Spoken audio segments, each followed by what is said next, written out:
Good morning, everybody. We see some attendees starting to float into the Zoom room. My name is Chris Rea. Thank you guys so much for joining us. We're sorry we're running just a few minutes behind here. We're going to get started in 1 minute, but first I just want to introduce Karen Varengia, who's a member of the Rhode Island Energy Efficiency and Resource Management Council. Karen's going to give us a little bit about what the EERMC is here to do, what you're focused on, what the mission is, how you can learn more. And then we're looking forward to starting this panel discussion on workforce development and job training with Nina Pandy and Mark Kravitz. So Karen, if you could just take it away. Good morning, and thank you all for joining us today.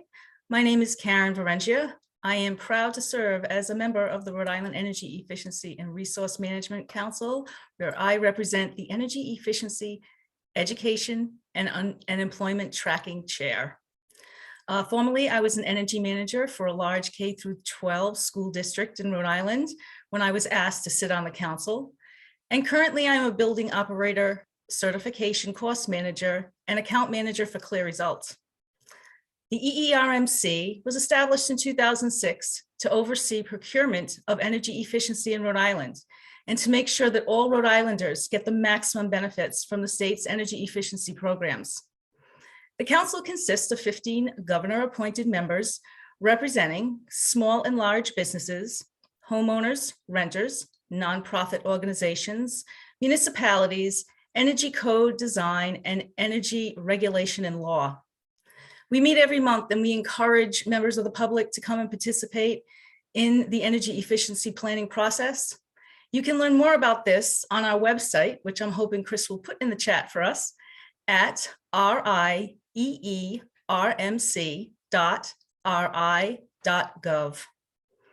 This is the third and final installment of our lecture series, which spotlights key energy efficiency issues impacting Rhode Islanders today. Today's discussion will focus on the development and job training within the energy efficiency sector. Unfortunately, Kristen Urbach, Executive Director of the North Kingston Chamber of Commerce, is unable to join us, but we wanted to give her a special thank you for collaborating with us and wish her well. We're thrilled to welcome two excellent business leaders here in Rhode Island.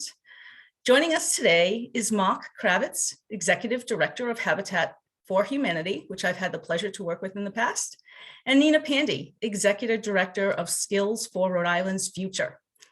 Thank you both for your expertise and insight with today's conversation, and I think we should take it away.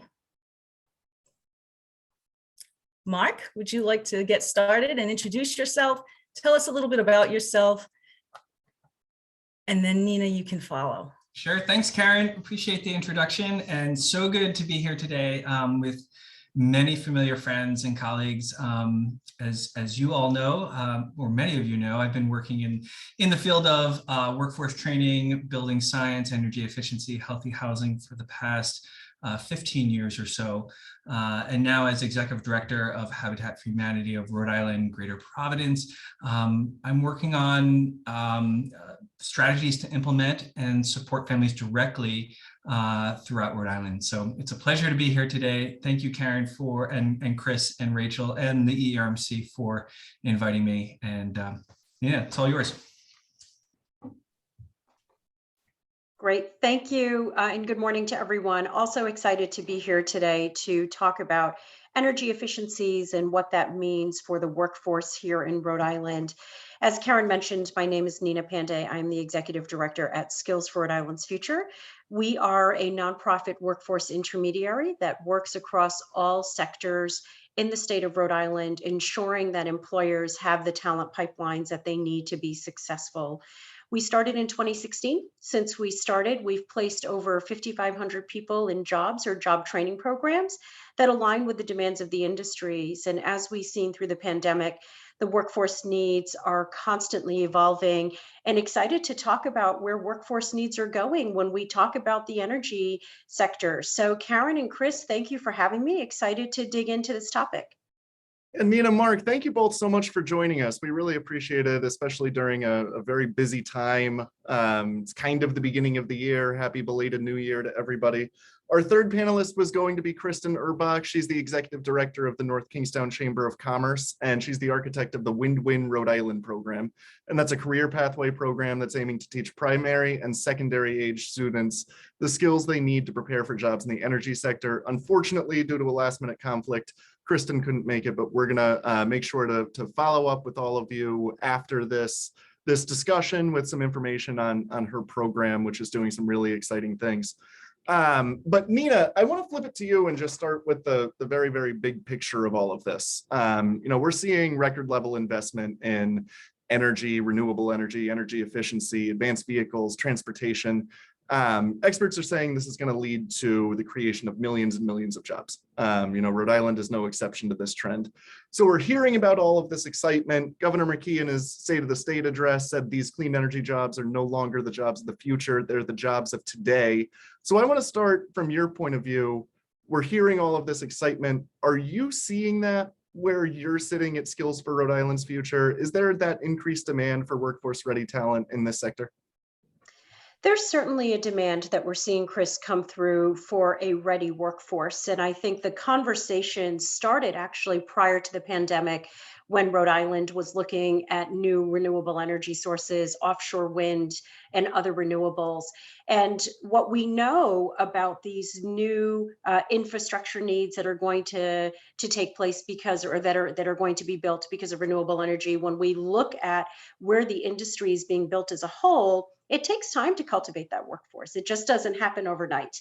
So Rhode Island and much of the New England region does not have a ready pipeline for renewable energies. And I think what we heard from Governor McKee, what we've heard from leaders, not only regionally, but nationally, is we have to start making those critical investments and have parallel process going on as talks are happening around infrastructure development for renewable energy. We hear a lot about the grid modification. We hear a lot about offshore wind and putting wind turbines in the ocean floor. That requires a skill set that is new to our local economy.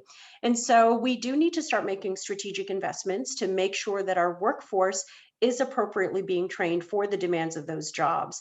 And in some cases, that job training may just take a few weeks. In other cases, that job training may take a few years to be able to really understand the energy efficiency needs and making sure that we're building, again, to those demands. We're learning from many of our partners in the UK on what they've done well in the space of offshore wind. And so we're learning from them, making sure we're setting up those right structures here in the state so that when the time is ready, there is that ready workforce. And we know that that time is coming, actually starting this year and into 2023.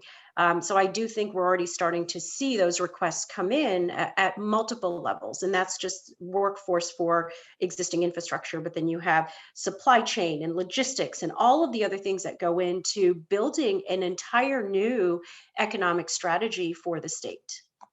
So you're the executive director of Skills for Rhode Island's Future. Can we talk about those skills that you just mentioned and get a little specific? What are the specific job skills that you see as particularly important here in the energy sector, energy efficiency sector? Certainly. So the skill sets really vary based on the jobs that are out there. So some of the initial skill sets that we believe are going to be needed are largely going to be aligned with the trades unions. So they're going to be the electricians, they're going to be the welders, they're going to be the iron workers, they're going to be folks in the construction and installation of this infrastructure. So there's a lot of conversation around the trades and the trades union really needing to ramp up their workforce to be able to help build the initial infrastructure that's needed for some of these renewable energies. But then there's also the ongoing maintenance of it and thinking about maintenance technicians and thinking about technology and how technology is going to monitor some of this stuff. And so again, we believe the initial swell in workforce demand is going to come around the trades unions to be able to help again with that infrastructure, but then it's going to quickly evolve into many other areas. And then we're also looking at other things like shipping and logistics, right? Our ports are going to have to change for things like offshore wind, looking at what the supply chain is going to look like for this new renewable economy, if you will. So again, Entry level trade skills going to be critical. I think about our CTE programs at high school and how they can play an important pipeline into that, but then evolving. So we're looking at engineers, we're looking at scientists at all levels, we're looking at folks who are going to be able to help on the marketing and communication side of the house, quite frankly, because this is a new sector. So it's going to take all industries to come and be able to raise awareness, inspire people to want to go into these jobs, understand what are the benefits and what are some of the challenges that lie ahead. That's great. Thanks, Nina. Mark, I want to bring you in from your role at Habitat, and just talk about how these skills are used in real life situations. You know, what are the practicalities of them? When we're talking about these energy jobs, it's easy to immediately picture folks who are working on the offshore wind turbines or climbing up the ladders to service the power lines, but training yourselves on these energy related skills doesn't necessarily mean you need to work for an energy company, right? So can you talk about some of the sectors that are in need of a workforce with the knowledge in energy efficiency? And then also certainly want to talk about Habitat itself and where energy efficiency plays a role in advancing your mission. Sure. Well, Chris, happy to talk about this. And, you know, I pulled together some short slides just to help sort of frame out the type of areas that we could be looking at. And I want to lay this out in the form of residential versus commercial. That's a whole other conversation. And, our focus is in building homes and working with homeowners. So that's our area of knowledge and expertise. In sort of laying out, the needs, especially here in Rhode Island, I'll first state that we have a very old housing stock. We have the third oldest housing stock in the country, tied with the state of New York.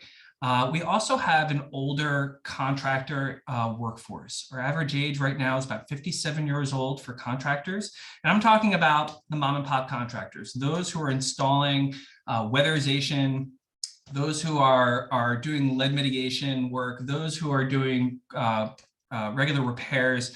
And so we have somewhat of a dynamic, I wouldn't say a crisis yet, but we're moving in that direction where a lot of, like I said, mom and pop contractors, perhaps they had hoped that maybe their kids would take over the business. Kids went to college and have gone different directions. And so we have some major work to do to fill that workforce from contractors and skilled laborers and installers.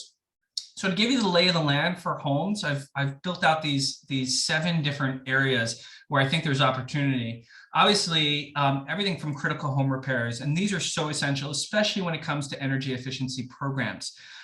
For many households, if you don't take care of these critical home repairs, you really can't participate in energy efficiency and weatherization services. If you have a hole in the roof and there's water leaking into the attic, onto that insulation, it would destroy that insulation. And we have a lot of households, especially in our low-income demographics of Rhode Island, about a third of our population that live in our really old housing stock that struggle with making those critical home repairs, homeowners included.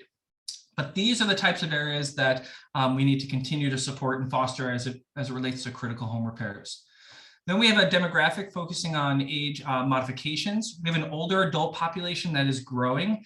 So when it comes to energy efficiency, that is key in order to remain comfortable in their home and ensure that temperatures are comfortable, that the indoor environment is comfortable, that they can navigate and successfully move. Like I said, really old housing stock was not really designed for older adults in mind. And so we have a ton of work to do. I think there's tons of career opportunities here as it relates to aging in place, as well as for individuals with disabilities. The others are just sort of working with households relating to seasonal maintenance and painting and cleaning, decluttering, landscaping, minor repairs. That's part of what Habitat does in general. Then we have the world of hazard mitigation, lead, asbestos, mold. Again, these are all major reasons why weatherization programs might walk away from a household and not be able to serve them because of these conditions. Being a really old housing stock, a lot of our homes have lead paint. asbestos, mold, and radon that have not been attended to. So we have some work to do. There's a ton of need in this area from contractor standpoint. I know Rhode Island Housing and the City of Providence, who runs the lead hazard control programs, they are constantly in search for new contractors and are looking for new contractors immediately to start right now. Then we have energy efficiency, home performance. There will consistently be a need for strong contractors and energy auditors. But as many in the energy efficiency market know, lighting was the primary electric savings measure for all of our weatherization programs throughout the country. And because of advancements in the light bulb, I'd say probably around 80 to 90% of light bulbs you'd find at Home Depot or Lowe's are LED light bulbs. They're highly efficient and the costs have come down dramatically. And so as a result, weatherization and energy efficiency programs aren't able to use that measure as the major and primary cost savings measure. And so programs are adapting now and they're diversifying. We need to get into the homes and do the deep retrofit weatherization work, sealing up and insulating the envelope of the house. We need to be looking at things at ventilation. There's diversification into the world of electrification for energy efficiency programs, but also there's a major focus on smart systems and controls within the residential market. And so these are all new opportunities. Energy efficiency is in the midst of a transition, an exciting transition that we need to ensure that we have a workforce to do that. And Chris, to your question before, as far as skills, we need to start training individuals who are going into the homes and doing assessments on the soft skills of sales, of making sure that those individuals will then make the investment in the weatherization work as well. And so all those soft skills are really important. The last two, and I'll go very quickly, renewables, battery storage. We're moving in that carbon reduction strategies, electrification. There's a ton of opportunity as we move in that way from a policy perspective. And then resiliency work. How do we prepare for disasters? How do we prepare for the climate change that is coming, that is here right now? And how do we ensure that our homes and homeowners are ready for that? And how are we preparing that? That conversation is very live and active in Rhode Island, especially along the coast here. So I'm going to pause there. I wanted to frame that out. There's lots of opportunity and lots of need. Again, with our older housing stock, we can't outsource these jobs. We need to be investing here for Rhode Island's workforce now. Yeah, Mark, that's great. Thank you so much. And just so everybody knows, we'll grab these slides from you, Mark, if you're okay with that, and make sure that we include that in any follow-up email that we send to all of you. But just want to build on everything you were saying, that we need to invest in this workforce development infrastructure. So let's talk about that infrastructure. It's a big, giant effort that the entire state needs to be working together on. So Nina, kicking it back to you, obviously skills for Rhode Island you can speak to, and you're doing some great work, but with Real Jobs Rhode Island, with Kristen Urbach's Win-Win Rhode Island program, Rhode Island has that pretty robust playbook when it comes to job training. And it seems like there's a concerted effort to build this infrastructure. Can you talk about how all of these programs are working together to do exactly that? And then Mark, we want to hear from you. Are you seeing that in your line of work? Certainly. So Chris, yes. And before I go there too, I just want to thank Mark for setting the context, right? And it just shows the totality of the work that lies ahead of us, from utility scale investments for renewable energy to how it impacts us every day in our home and everything in between, right? And so it's really important that as we look at building this entire new sector, not only here for Rhode Island, but in the region, in the country and beyond, we need to be looking at it from that, 100,000-foot view of what does this mean for an entire state, down to how is it going to impact that individual in the home. And so when I was talking about the workforce needs, that just shows the kind of depth and breadth that's needed to be able to make sure Rhode Island continues to lead in the nation around these not only conversations, but how do we get that done? And Chris, I think you're right. In Rhode Island, we actually already have some infrastructure in place in terms of sector partnerships to be able to help usher in some quick opportunities for workforce development. So you've mentioned the Department of Labor and Training and their Real Jobs training programs. You've mentioned Win-Win with Kristen Erbach at the North Kingstown Chamber, as well as others. Commerce RI, I'm going to throw in there. The governor's office, the lieutenant governor has taken a keen interest in this as well. What's nice in Rhode Island, and I think why Rhode Island is the perfect size state to incubate everything, we have these interconnected relationships. And the Department of Labor and Training, under its Real Jobs Rhode Island training programs, have really looked at building what are called demand-driven workforce training programs. So starting with the demands of the industry, starting with the demands of the sector. In this particular case, a brand new sector partnership is emerging. And really being able to refine what are those critical skills that are needed, and then also map them out on that timeline that we were talking about. So at Skills for Rhode Island's Future, we are known as a Real Jobs partner. And so as such, we can work with various employers around the state to be able to understand their training needs, build that relationship between us. We serve as kind of that single point of contact to say, what is the talent?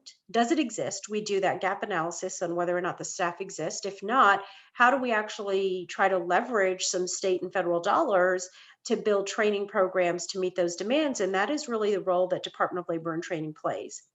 They understand that investments need to be made to be able to build talent pipelines.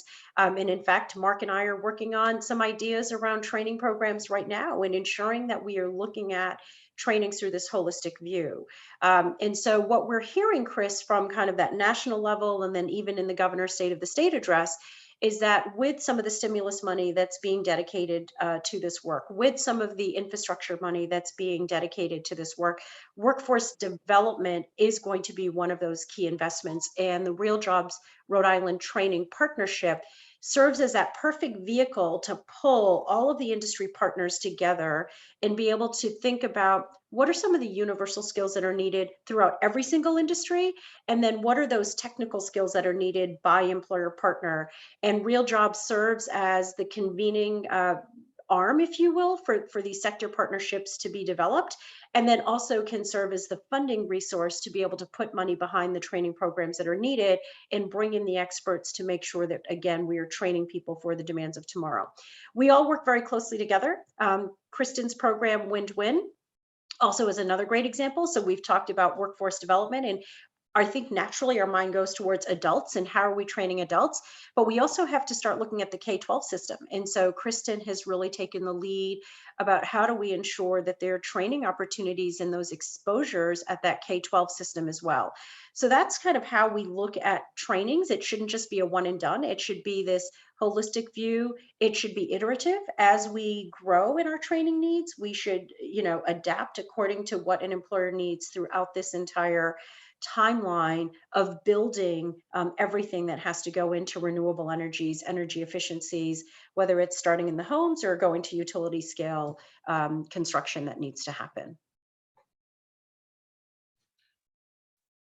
Great. So I'm going to share just a couple of things, and I want to highlight some of the links that have been shared. So IREC has done some really great work in mapping out the careers that associated with energy efficiency. So that's located here, as you can see on this. Definitely take a look at that, and that also relates to the solar career. So thank you, Greg, and for Karen for sharing those. Because that is really sort of maps out the career pathways for individuals to be taking. They've done a really nice job with that. I think from our perspective, and we're excited, as Nina said, to be in discussions about how do we support our contractors and all. But Habitat knows firsthand the challenges that contractors and others who are trying to do this work that they're going through. And so we've taken upon ourselves, we are now a BPI certified testing center. And next month, we were planning on doing this a little bit earlier, but COVID has put us a little bit behind. But we'll be launching our training institute, which will be these specific certifications that will be supporting the home performance workforce of Rhode Island. We're very excited about this. And again, this is 15, 16 years of doing this work. I think there's a need here. There's testing centers in Western Mass and upstate New York. Now we get to bring this home to Rhode Island and bring it here locally. So Habitat is really excited to provide some leadership here and providing that. Karen did mention the Rhode Island Builders Association that has, really good foundation in the construction training field as well for new construction and larger construction. We're excited to really dig into the home performance side. So stay tuned, and hopefully this will be able to be shared in the next couple of weeks with the larger community of the EERMC. That's great. Mark, we have a couple of questions coming in that we want to get to, but before we go there, you talk a lot about the importance of cross-training, learning these transferable skills. So we have Nina going through a lot of these programs that might be focused on something like renewables or the win-win that's focused exclusively on wind. Do you see those skills that if somebody goes through that very specific program, do you see that person coming out of it having that skill set that you might be able to use it in different industries? As somebody with Habitat, are you looking for somebody that has those skills? Are you more easily able to train them up on what you need? Can you expand on that cross-training idea? Chris, it's like I wrote the question for you, and I didn't for everybody's knowledge. So, I've been a firm believer, anyone who works in energy efficiency knows that the home operates as a system. It does not work in isolation of just energy efficiency. If you're not dealing, as I was mentioning before, if you're not dealing with the lead issue or the asbestos issue, that's almost null and void. Like, you're not even going to look at the energy efficiency if kids are getting sick or and they can't live safely and comfortably within the home. Similar to the workforce training, we need to prepare individuals in a very comprehensive way. And so the trainings, our initial training that we'll be launching will be a 12 industry recognized certification program. And that's going to cover the whole gamut, not just sustainability and not just energy efficiency, but it's going to be lead, asbestos, mold. It'll be very comprehensive because, again, we want individuals to be able to go into the older housing stock, provide the comprehensive assessment, and let a family know, hey, this is a really serious issue. Maybe this might be your bigger priority. And so the cross-training is key from the technical skills standpoint, especially going into older housing stock. We need to be able to navigate all of those challenges within the home. And then secondly, the people skills are essential.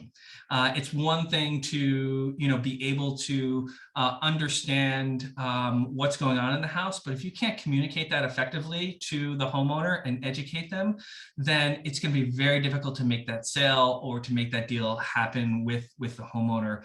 And so I think really preparing individuals on that front is just as important. Skills of Rhode Island does a masterful job on all of what we people call soft skills, but are really essential for success.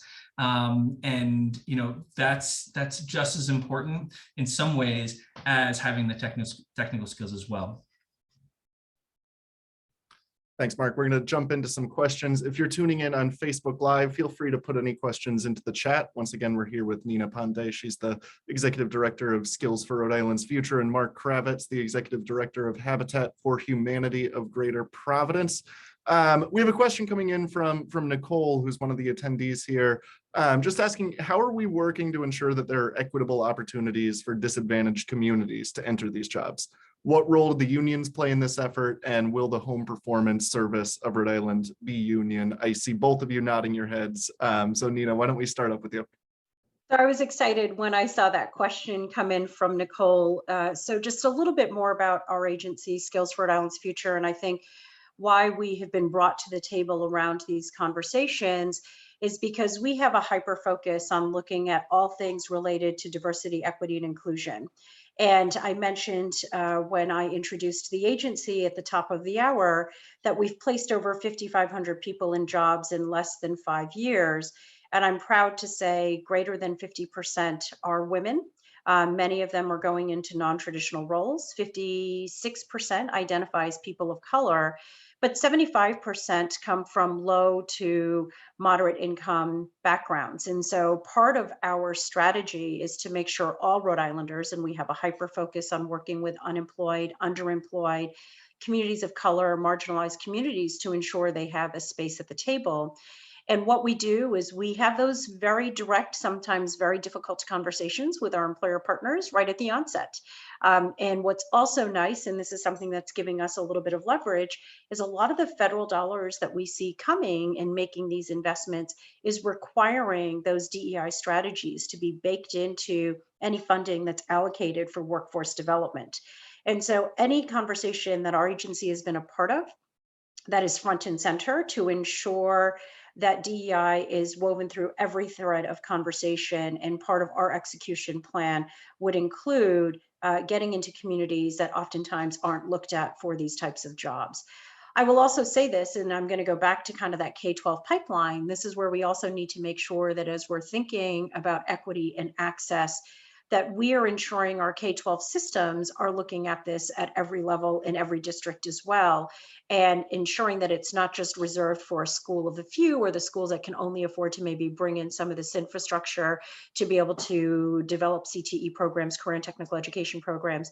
So we're looking at, and Chris, you and I were talking about this, we're looking at low-cost solutions to be able to expose many people to these careers that are going to be foreign to many. We're working with a virtual reality developer in Massachusetts, Vinci VR, who's working with Siemens Gamesa on the technical aptitudes that are going to be needed to work in, let's say, offshore wind, to work in a port. What does that look like? So for us, a lot of this is about getting that familiarity, right? Coming over any of those psychological barriers of, do I belong in this space? Do I even know what this is about? And for me, that starts with a lot of foundational education. So we know that there's significant investments to ensure equity and access.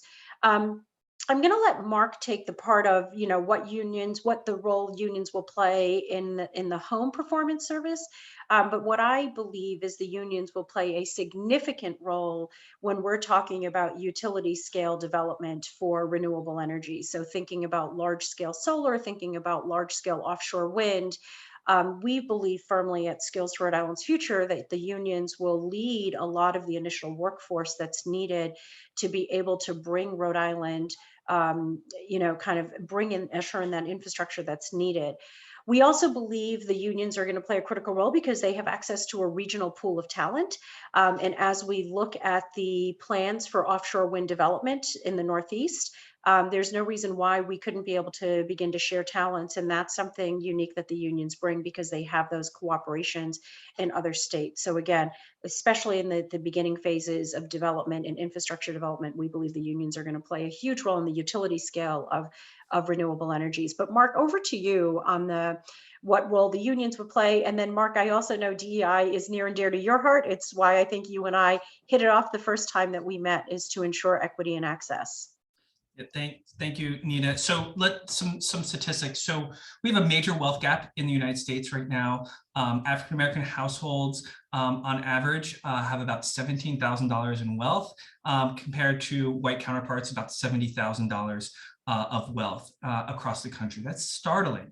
But we also have a challenge when it relates to MBE and WBE contractors, and there was a recent report done in the state, upwards of only 2% of contracts are being dedicated to MBE and WBE contractors. So again, we've got a lot of work to do at the community level, and we've got a lot of work to do on the contractor level to ensure access and opportunities for all individuals and businesses in Rhode Island. So I want to start with that.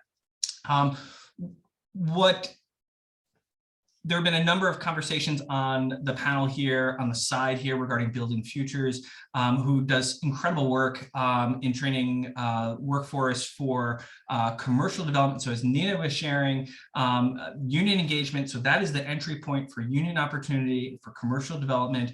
They do a masterful job. They've been doing that for a long time. We still have gaps on sort of the mom and pop contractor side of things, right? So that's your, majority of contractors are small contractors. So that's 19 people or less working in that firm. And upwards of 90% of Rhode Island's contractors are small, tiny mom and pop contractors. And so we still have a ton of work to do on that side of things.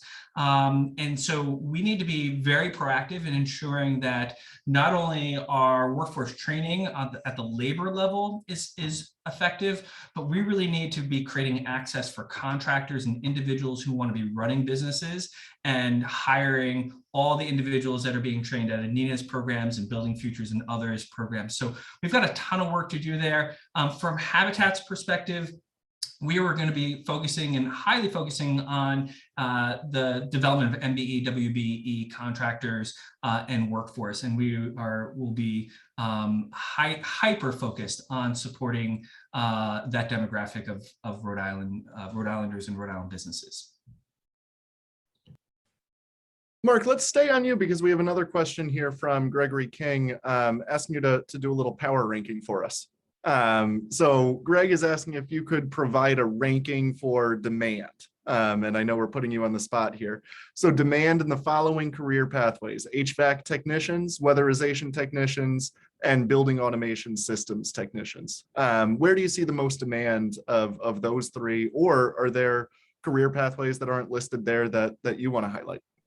Yeah, so I didn't write all three down, but I'll give, so fill me in. But so there is a major need for home performance auditors and assessors. So we've got weatherization programs, others who are seeking those, individuals right now. And I see a lot of on RICOM jobs, a lot of those job openings that are being posted right now.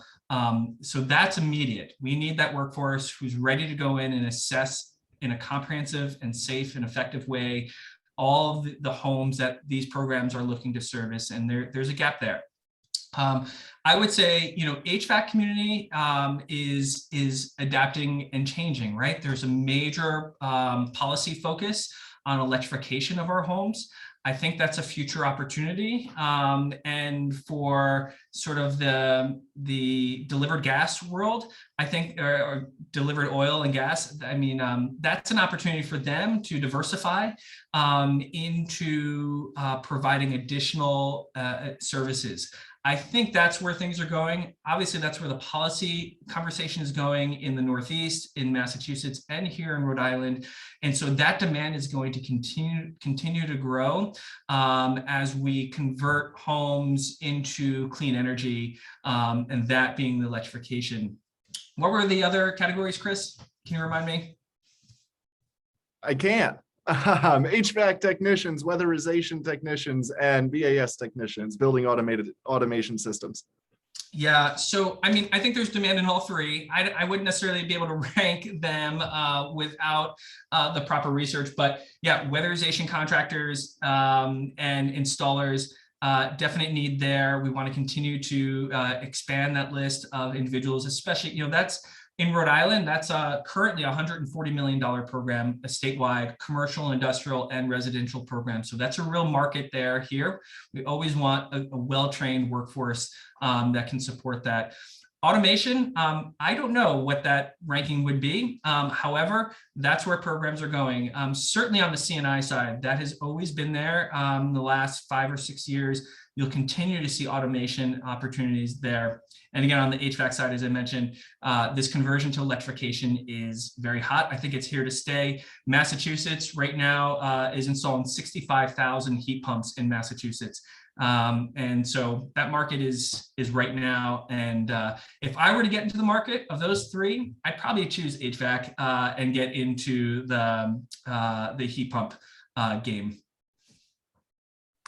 And if I can just add, Chris, too, and while I don't have any, like Mark, don't have the scientific data right here, but I can tell you anecdotally that our agency has been tapped to try to help some of our HVAC industry employers. They are really hurting for talent. Again, it's about getting people exposed to those industries and making sure that folks want to go in there. And as I look at Nicole's question about how are we ensuring diversity and equity and access, this is another one of those areas that's ripe for the picking, and looking at how do we inspire folks to want to go into these careers. I think across the board, we are seeing fewer and fewer people wanting to go into these types of roles. And it is definitely an aging workforce, and particularly in the HVAC space. And we hear from many of our employer partners that they've had to turn away contracts simply because they can't find technicians. So the problem is real. But I think we also have this amazing opportunity to rethink how are we ensuring that folks have these career pathways to what are very much middle wage jobs. HVAC technicians have a great future earning potential.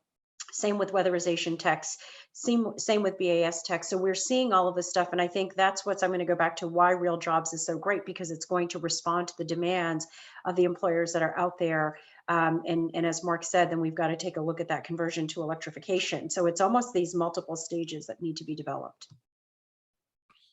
Chris, if I can just add one additional point, is that, the other part is ensuring that, and I'm thinking of small contractors in particular, that they continue to deliver quality, and they, that the programs have confidence in their ability to deliver for them. And oftentimes, it isn't a matter of finding someone to try it out and, hey, be a contractor and get this job and whatnot, but it's essentially setting them up for failure, because you're not providing the full support of the front of the house and back of the house support of running that business. And again, I've seen throughout the years trying to bring new individuals into the market, they get a bunch of jobs and for a number of reasons fail at those jobs, and then they need to move on and move off. So, Nina has heard this from me before. The idea that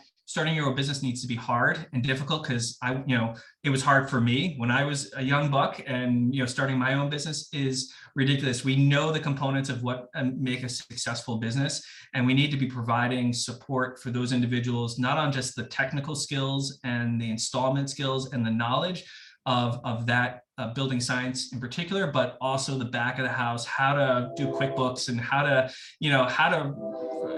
put in a bid for a job. Those are all really critical skills that I think aren't taught, and you got to just sort of learn. And if you don't have this in relation to equity, if you don't have that, then it's going to be a challenge for you to be successful. So it's upon us to really ensure that anyone who's getting involved in this field are getting comprehensively supported, just not on the technical and the certifications, but also soft skills and then all the administrative skills as well. Thank you both. Our last audience question was an easy one, just asking if you could share your contact information, which it looks like you both did in the chat. But just as a reminder, we will follow up with all of you guys on email with Mark's slides, with some extra information from Nina and skills, and of course, all of our contact information as well. We have a few minutes left. I want to talk about just the evolution of the energy sector, the evolution of energy efficiency. You've both been in this field for a number of years. You both served as leaders in Rhode Island. You both have a lot to say about job training, workforce development. I'm curious, what's changed over the course of your career? What are we focused on today? What are we doing today that we might not have been doing a decade ago? Nina, you just mentioned that you're using virtual reality to do job training. That's something that I'm sure that we weren't doing 10 years ago. So what else, just thinking about the industry at large, how has it evolved in your career? Yeah, so I definitely think technology has shifted everything on its axis, right? Including how are we looking at engagement? We're here on Zoom, right? We've all been working virtually for a period of time now.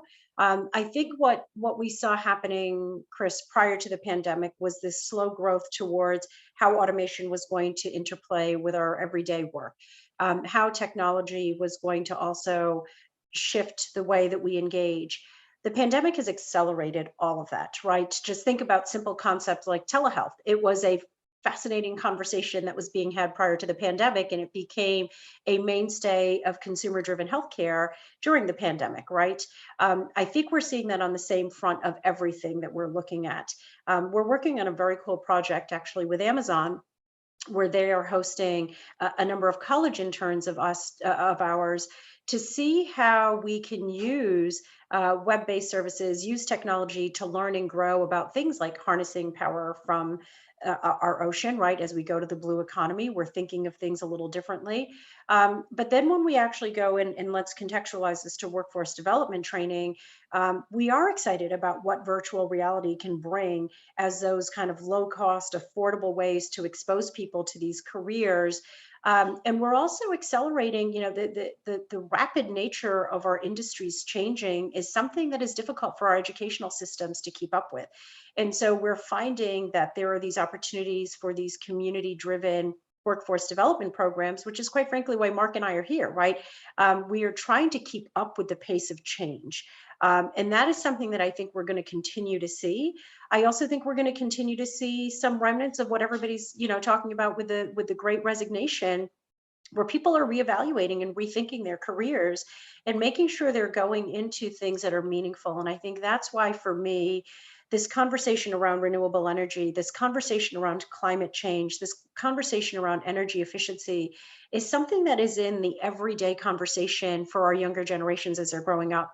And so now it's up to us to make those connections. Talking about it and hearing it kind of in media playing day to day is one thing. So we're sparking curiosity. Now, how are we taking that curiosity and putting it into actual experiential learning and then into the workforce? I think we have a wonderful moment in time here, particularly in this sector, because there is that younger generation that really cares passionately about the future of our earth, and we want to take it and use it and leverage it and allow them to explore these careers where they feel like they are part of giving back to the reverse effects of climate change, if you will. All of that comes into play, right? And I credit social media and technology for making awareness greater than it ever has been on some of these fronts. Now it's up to us to figure out how to start making those connections. Yeah, and building on that, the mindset towards the trades is shifting, and in a really positive way. When I grew up, it was college, college, college. And, I love, and we need to be shifting the cultural mindset of the trades are reputable, good quality, high paying jobs and employment. So that is starting to shift, and I am very excited about that. That is very positive. Secondly, a lot of the workforce in home performance, in particular, was structured as a very siloed programs. Hey, you have energy efficiency here, you've got lead here, you've got HVAC here. You got what's starting to happen within the market is sort of breaking down those silos, like I said, and starting to shift into looking at the home as an entire system. That is very exciting. And I think there's a ton of opportunity of experts that we can create who understand the entire home and system and provide support to homeowners, because it's, homes are going to get more advanced as we move forward into the future. And so I love that. Building Performance Institute has a whole healthy housing training and certification program. Like, that is very exciting, and recognizing that we need to be thinking of the home comprehensively. The last thing I would say from the market standpoint, it's going to be a major shift in decarbonization and focusing on what we can do at the residential level. And so that's where things are moving. Energy efficiency is a part of the solution there, but it's going to be on these major focuses on as the grid evolves and we incorporate those renewables. What are we doing at the home level, and how do we make that transition as smooth as possible as our environmental needs are demanding it? And so and how do we, as Nina pointed out, ensure that those mom and pop companies that have been around providing propane and other essential services to Rhode Islanders for 70, 80, 90 years, that they can pivot effectively and be really, really successful in this new and changing market. So I think there's tons of opportunities on the horizon. There's good need, And I think we've got a lot of positive things that we can look at that we're going to be okay and have that workforce. But we got to start now. We do not have the workforce that we need. We need more investment in this workforce. We need to be growing it yesterday. Chris, can I just underscore a part that Mark just mentioned, which is something that I think is certainly front and center of every workforce training that we have and conversations we have with employers, is getting back to the system. I'm going to go back to education. It was college or bust, right? And now that conversation is changing. And I think we need to get serious about what are those career pathways to those sustainable middle income jobs. And I agree wholeheartedly, Mark, that we've got to get folks to understand that there are career pathways that will lead to that without going to college, right? Because you talked about the generational wealth, you've talked about income wealth inequalities. And one of the greatest things that we're seeing is because more and more people are going to college, that is why college debt is such a big conversation, because for the first time, many communities of color are in debt, right? Many, while we tried to close the gap of number of Black and brown students going to college, they are now also coming out. So they may not have had the wealth going in, but they're also now coming out with significant debt. And then their earning potentials are not there, right? So we've got to make sure that we strike the right chord of when is college an absolute must? And when can you build these pathways through certifications? And in Rhode Island, we're lucky for high schoolers to have a 2-year free college tuition to Community College of Rhode Island, which is a great foundation for us to be able to build some of these pathways that do not require a 4-year degree. And we're seeing that happen on all industry fronts, not just in this particular sector. So Mark, Nina, in our last 5 minutes or so, I'm curious, just talking to somebody who's a prospective professional in the energy sector that's looking for opportunities to start their career. What's your last bit of advice for them? What do you wish you knew back then that you know now? What wisdom can you impart as we wrap up this conversation?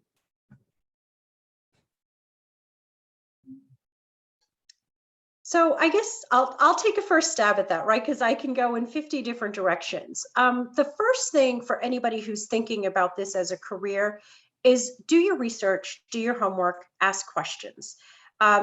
If you are that high school or college student and you don't see coursework that speaks to this, raise your voice and make sure that we are creating kind of this awareness at multiple levels, right? Just not the demand of the industry, but that there's also interest from individuals and candidates who want to learn more. So that's something for everybody.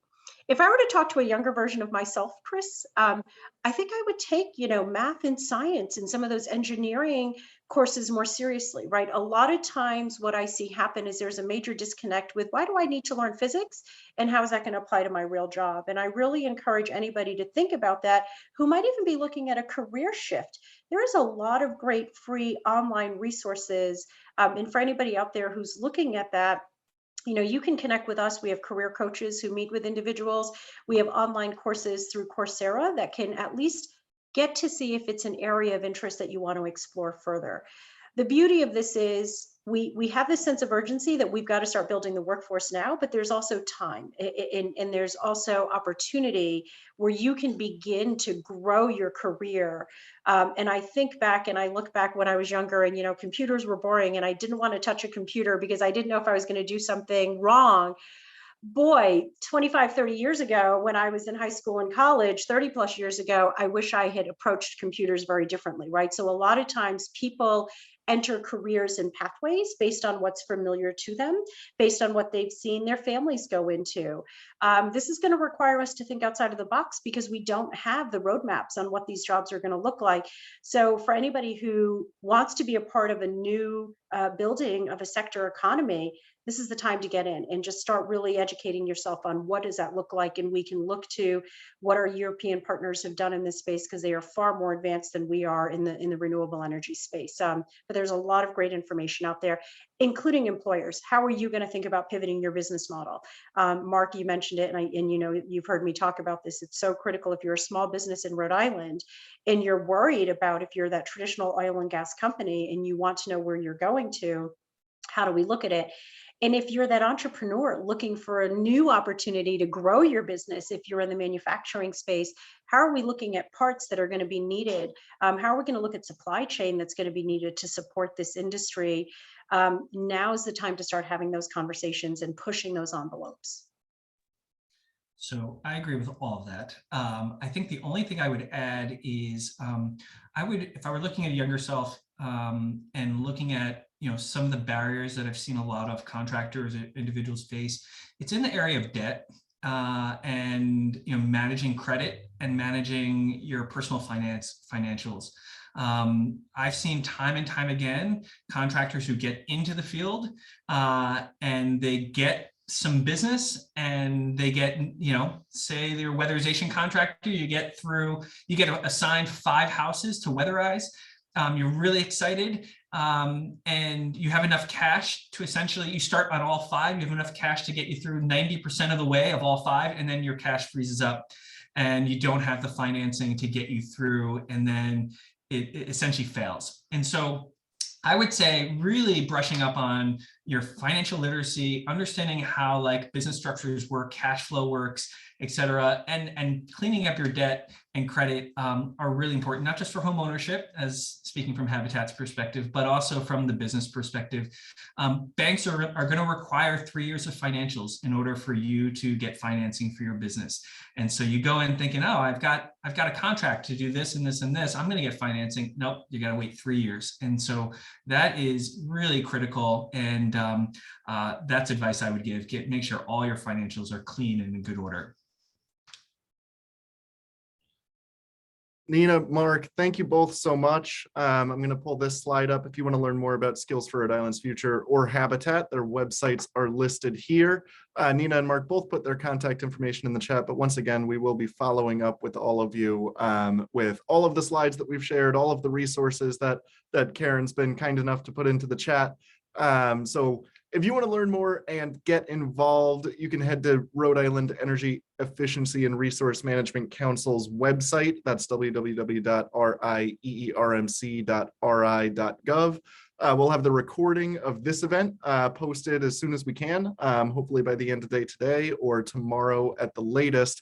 But Karen, thank you. Mark, thank you. Nina, thank you. We really appreciate your time. And thank you to everybody that was able to come out and join us today. We're looking forward to catching up offline, and we'll see you at the next virtual event. On behalf of the council, I'd like to thank everybody for joining. I know that there are a lot of familiar partners that have joined us today. Thank you, Chris, for organizing all of this, and Mark and Nina for joining us in this conversation today. Please take advantage of the resources that are in the chat. You can scroll up and down and do that quickly now.